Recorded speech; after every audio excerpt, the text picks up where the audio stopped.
Magandang hapon sa ating lahat mga kalapatids. Welcome back again to my channel, Pepulop TV. Walang ibang bisyo, kalapati lang.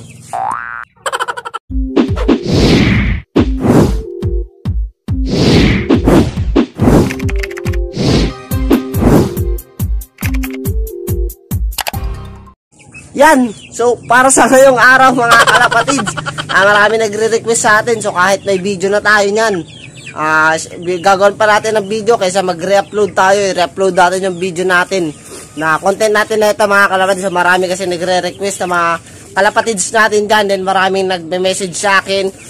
So kung paano nga daw ba paamuhin yung kalapati natin mga kalapatids. So panoorin itong video na to hanggang dulo, panigurado. May matututunan kayo dito kahit konti lang mga kalapatids. And sasabihin ko muna sa inyo yung two-way ng meron kasi meron akong two-way na ginagawa dito para mapaamo ko mga kalapatids. Paano masabi? So bago ko talakayin yan, kung bago ka pa lang sa akin channel, huwag mo kalimutan mag-subscribe and i-hit na yung notification bell para lagi ako updated kung may bago tayo upload mga kalapatids. And yun nga ang tawag dito, babanggitin ko muna sa inyo kung ano nga ba yung dalawang paraan na ginagawa ko dito sa loob kung paano ko mapaamoy mga kalapati ko mga kalapatids. So unang-una yung ginawa ko kay Greasy, yung hinanpid ko siya mga kalapatids. Kaya ko napaamo ng ganun, pero hindi ko na natutukan kasi nga laging busy rin tayo mga kalapatids sa mga requirements natin. Kaya ayun, hinanpid ko si Greasy. So 15 days si Greasy bago ko iwinalay dito sa mga sa mga magulang niya mga kalapatids. So sinabi lang din sa atin ni Ma'am Camille yun. Yan, shoutout po kay Ma'am Camille Viterbo ng Camille Pre-Flight TV. Supportan din natin mga kalapatids yan. Marami rin kayo matututunan dyan patungkol sa pre-flight mga kalapatids. So yun nga yung unang ginagawa ko dito, handpid mga kalapatids. So gumamit ako ng yung battle ng cook mismo mga kalapatids. Tapos nilagyan ko ng tela and then doon pinasubo ko ng pinasubo. Tapos pwede rin kayo gumamit nung ketchup, yung lalagyan ng ketchup mga kalapatids, yung pang pot-pot. And then pwede rin kayong gumamit ng syringe. Yan, so ganun lang mga kalapatids yung unang way para sa pagpapaamo. And then itong susunod na way naman mga kalapatids, so at tabay muna kayo dyan, samahan nyo muna ako magpakain kasi nga hapon na, alas 4 na. And brand out pa dito mga kalapatids. And mapapanood nyo tong video na to siguro mga around 6 or 7 mga kalapatids, dahil ganun yung oras na magkakakuryente dito sa amin. Kaya nga siguro ganun yun ang oras mapapanood mga kalapatids. And then ngayon lang tayo nag video, alas 4 na mga kalapatids, dahil nga may tinrabaho pa ako kanina. Kinasikaso ko yung aalagaan namin ng yung kung sino nakakaalam dyan, yung pamilyado mga kalapatids, pamilyar dun sa bulate, yung African Nightcrawler, yung inaalagaan mga kalapatids, yung ginagawang yung vermicast yung kanyang mga dumi mga kalapatids yan. So yung alaga naming uod is hindi basta-basta mga kalapatids. So yung uod na yun is isang guhit yan. May yung marimar, napakamahal na uod na nga lang mga kalapatids. So yun yung alaga namin para sa requirements namin dito sa organic agriculture. I-apply namin dito sa mga itatanim namin mga kalapatids. So ito, bago natin talakayin yung pangalawang ginagawa ko para magpaamo ng mga kalapate, mga kalapatid, samahan nyo muna akong magpatuka nitong natin, yan, mga breeders natin na yan, and then yung mga stock natin mga kalapatid. So tara, baka hapunin na tayo, And ito nga mga kalapatid, so magpapatuka na tayo, and isang ganto yan, sa bawat isang ibon. Yan, so sa umaga, lang yan, kalahati lang mga kalapatids. O kaya naman, ina-unli ko yun kapag humihingi pa sila, unli sila ng hapon. And then yan, kung makikita nyo, kak to, pero may itlog. May itlog mga kalapatids. Paano masabi? Kung nakikita nyo yung itlog, so kak ng itlog mga kalapatids. So tignan natin yung itlog niya, kung okay ba. Yan, shell lang mga kalapatids, dalaglag yung mga pinagpisaan ng mga unang breeders natin. And dito naman tayo sa ating Taiwan mga kalapatids. Yan, isang ganyan sa kanya dahil may kinakain na sinusubuan, kaya dapat anling-anli ang sa may inakay natin. And ito kung nakikita nyo yan mga yan, anli din sila mga kalapatids dahil hapon na nga. Mas mahaba ang gabi. Yan, dito naman tayo sa baba.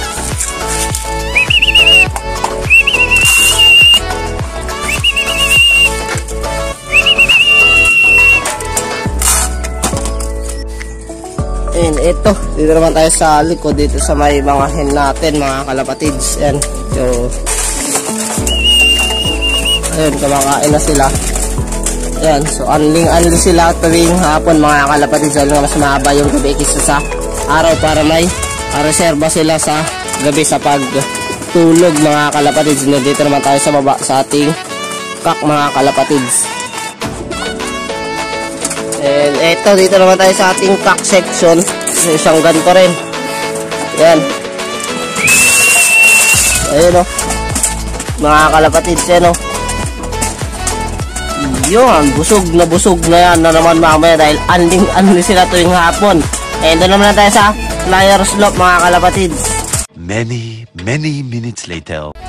And eto, so dito na ako sa loob lang flyer slope mga kalapatids. And eto, dito sasabihin ko sa inyo, ito pa yung isa sa ginagawa ko kung paano na, kung bakit ko napapaamo itong mga kalapati ko mga kalapatids. Dahil dito sa ginagawa ko to.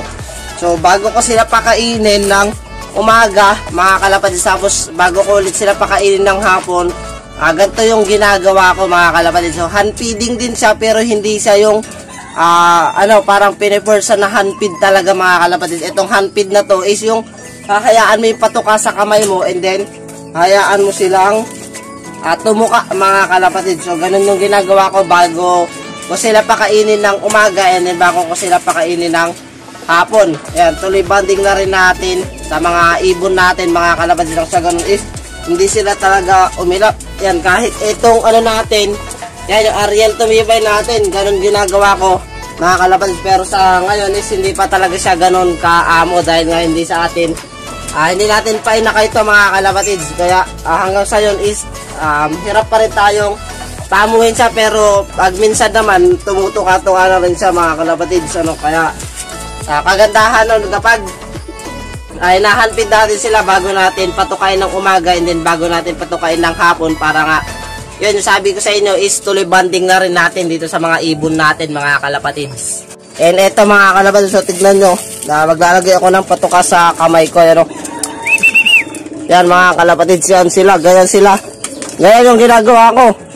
Bago pakainin tuluyan sa umaga and then bago ko tuluyan pakainin sa hapon mga kalapatids, ganyan yung ginagawa ko. Yan kung makikita nyo is talagang tumutuka sila dyan sa may palad ko. Dahil nga nilalagyan ko ng feeds mga kalapatids yan. So bago patukain ng umaga, ganun gawin nyo. So paulit-ulit lang yan mga kalapatids bago nyo tuluyang pakainin sila. So ganun nga hand feed mga kalapatids. Ito kung makikita nyo. Ayan. Ayan. So kung makikita nyo ng video natin kung paano magpaamo ng kalapati is ganito rin. So kasi re-upload natin dyan mga kalapatids is gagawa na lang ulit tayo ng bagong content ng sa ganun is hindi na kayo mahirapang maghanap kasi napakalayo na nung video na yon mga kalapatids. Unang-unang nasa unang video natin yon. So malayo kung maghahanap pa kayo, kung maghahalungkat pa kayo. So ito, ginawan ko na lang ng bagong video para sa ating mga subscribers mga kalapatids, para sa mga nagtatanong sa akin, sa mga nag-PPM mga kalapatids at sa mga nagko-comment sa video natin kung paano paamuhin itong mga kalapati is ito na nga. Ginawan ko na siya ng video, gagawin ko na ulit siya ng video mga kalapatids yan. So paulit-ulitin nyo lang mga kalapatids nang hanggang sa masanay talaga sila. Ayan, kung makikita nyo naman tumutuka sila sa pala dati sa Alwina is matagal na natin na ganun yan. Kung makikita nyo pati Ariel tumibay natin talagang umaamo na rin. So hindi siya ganito nung isang araw, ngayon lang siya mga kalapatids nag ganyan. Yan kung makikita nyo ganun lang, paulit-ulitin nyo lang mga kalapatids. Yan, nang sa ganun is masanay sila sa inyo. And yun nga yung sinabi ko sa inyo kanina mga kalapatids, nang sa ganun is may banding na rin kayo ng mga ibon nyo at the same time mga kalapatids. Hindi yung puro basta pakain lang, pakain. So hindi ganun mga kalapatids. Kailangan may banding rin talaga kayo sa mga ibon nyo. Ayan kailangan talaga banding rin mga kalapatids. Hindi yung talagang papasok ka lang sa loob, magpapato ka, lalagyan mo lang ng pitsyong patukaan mga kalapatid. So ito, sanayin nyo silang tumutuka sa kamay nyo nang mapaamo nyo sila. Yan, kung makikita nyo naman, oh, napakaamo na ito mga ibon natin mga kalapatids. Ayan. So ganyan lang yung ginagawa ko dito. And ito, patukain na natin sila ng tuluyan mga kalapatids. Basta umaga, hapon, bago nyo tuluyan pakainin is ganon, ihanpid nyo sila mga kalapatids. Yan, unli rin sila ngayon kasi nga hapon na nang may reserba silang patuka sa gabi mga kalapatids. Yan, oh. Ayan mga kalapatids. So ganon lang ginagawa ko dito sa aking loop mga kalapatids. Ang mapaamo natin ito mga kalapati natin. So ayun mga kalapatids, nakita nyo naman is talagang sanay na sa atin yung mga ibon natin. So ganon nga yung ginagawa ko, ganang sinabi ko sa inyo kanina. So sana may natutunan kayo sa sinare ko ngayon mga kalapatids. Kahit napakontent na tayo dati na ito, ginawan ko ulit ng content ngayon para sa mga nagre-request talaga na subscriber, sa mga legit na sumusuporta sa atin mga kalapatids. Yung mga may problema sa mga may ilap na ibon nila is ito na yung sagot ko dyan sa mga tanungan nyo. Hindi ko naman kayo ma-message na isa-isa kasi napakadami talaga nagme-message sa akin, napakadami nagko-comment mga kalapatids.